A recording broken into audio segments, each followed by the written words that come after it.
Today, we have what we call attention thieves, especially technology. When the mind is on autopilot, it goes into a state of distraction where attention is not engaged. People with anxiety experience a higher frequency of worrying thoughts. Some studies show that for half of the day, we're doing one thing while the mind is thinking about something else. That's when we worry excessively, anticipate events, or keep devaluing and criticizing ourselves. When we enter mental rumination, it's not just a thought. It interferes with our feelings and our emotions. So when I'm worried, my feeling is anxiety, anguish. A person with anxiety naturally has an agitated mind, but they can still do the exercise. This exercise works with the mind in a state of full attention. It would be a state of more focus, more awareness. Mindfulness is trainable. Regardless of my characteristics or my genetics, I can train this through exercises. And here comes the exercise. It's a simple technique in which you use the body to train attention. You use the body as a reference to train attention and become less distracted, less on autopilot throughout the day. It's like a pause of attention, a moment of self-attention to notice yourself. This is a very simple exercise. So, to begin,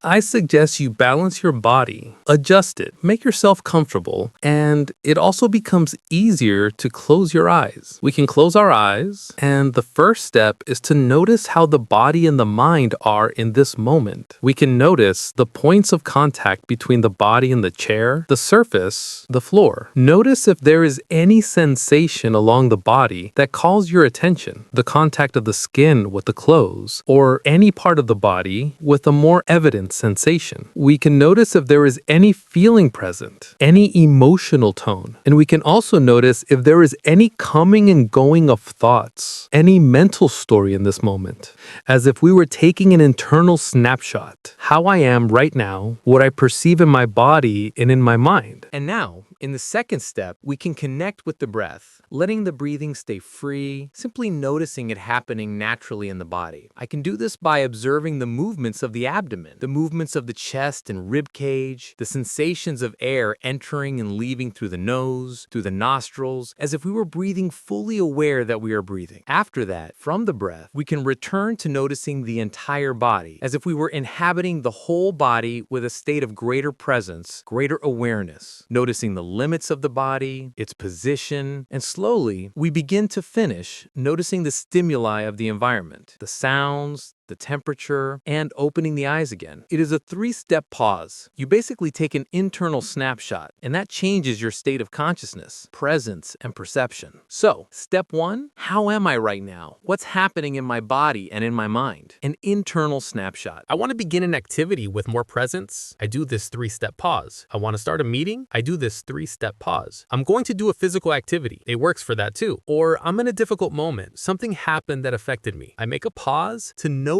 myself. It's very quick. And besides giving us more self-perception and more self-knowledge, it helps shift us out of that agitated state. What is the scientific explanation for this? Why does putting attention on my body, paying attention to my breath, affect even my emotional state? First, because you are reclaiming your attention. You become more aware of what is happening in your body and in your mind. Second, when you reclaim your mind, you are not so deep in mental rumination. And when we enter mental rumination, it's not just a thought, not only worrying thoughts or self-criticism that interferes with our feelings, our emotions. So when I'm worried, my feeling is anxiety, anguish. When I am anguished, there is muscle tension, the heart speeds up, there is more sweating, and that sometimes changes my behavior. So when I rescue the mind from rumination, I'm stepping out of that whirlwind, and it affects my emotions and feelings less. And I'm also perceiving myself better. It activates some brain areas related to the calm and safety system, or it activates less of the fight or flight system, the alert system. So a series of things happen in this simple act of bringing attention back to the body